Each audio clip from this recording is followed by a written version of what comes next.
Since prehistoric times, people have fought for land, wealth, and even fairy stories we call religion. The Imperial War Museum in London houses exhibits dating from the mid-19th century to modern times.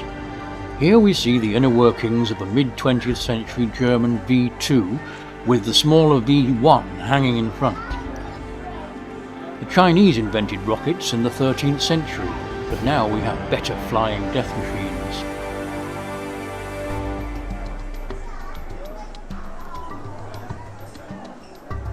The Harrier jump jet was developed in the late 1960s as a short takeoff and landing machine. It provides a platform for air-to-air missiles. These aircraft were well suited for use on aircraft carriers at sea. They were retired from service in 2011. The most famous World War II planes were the Spitfire and the Hurricane.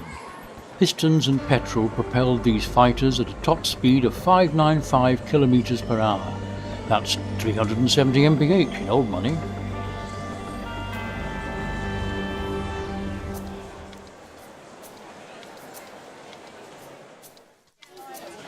The museum houses the fuselage of an Avro Lancaster bomber, probably the most iconic heavy plane of World War II. It had 4 powerful engines that could take heavy bomb loads right into the heart of Germany.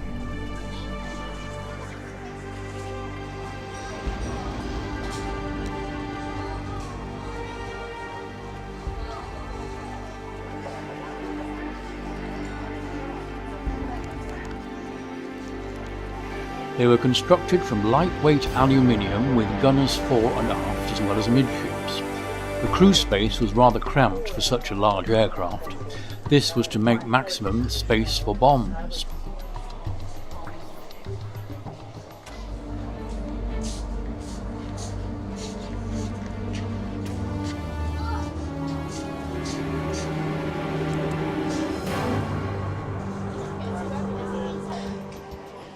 Radar was fitted to these planes.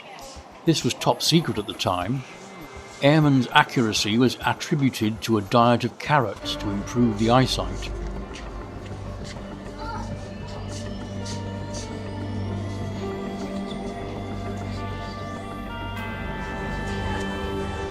Warfare at sea was no safer, with these clever torpedoes to look out for. The copper skin is to allow magnetic direction finders to home in on the ships.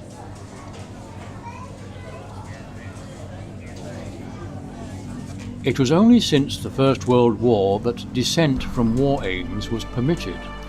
We take free speech as for granted today. Since the 1940s, the ultimate weapon has been the atom bomb. This scary exhibit, albeit disarmed, seemed not to attract more than a glance.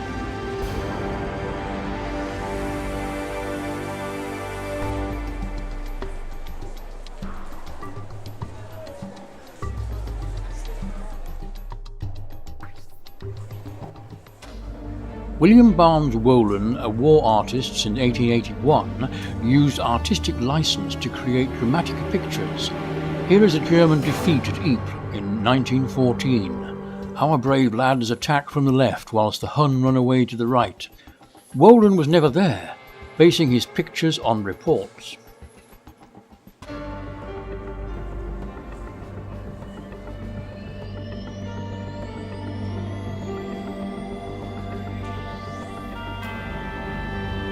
The World War I exhibition was where tragic everyday items spoke volumes. This early gas mask would not have been much use other than for propaganda. This snap taken in the front is part of a diary kept by a French soldier. One artist who was at the front was Charles Nevinson. The 25-year-old painted this vision of wanton destruction of the town of Ypres in 1915.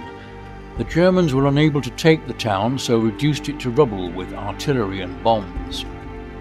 He became more naturalistic as time went on. Here the 1916 horrors of the medical station are all too clear. Nevinson was an ambulance orderly for a time. Paths of Glory showed 2 dead British soldiers at Passchendaele. This painting was banned from public show. It would have sapped morale, they said. He defied them. In 1918, he put a strip of paper across with the word "censored." To my mind, his most evocative painting is this 1917 picture, After the Push, showing the broken landscape with water-filled craters. What madness led to this? A war to end wars? Sadly not. The killing continues.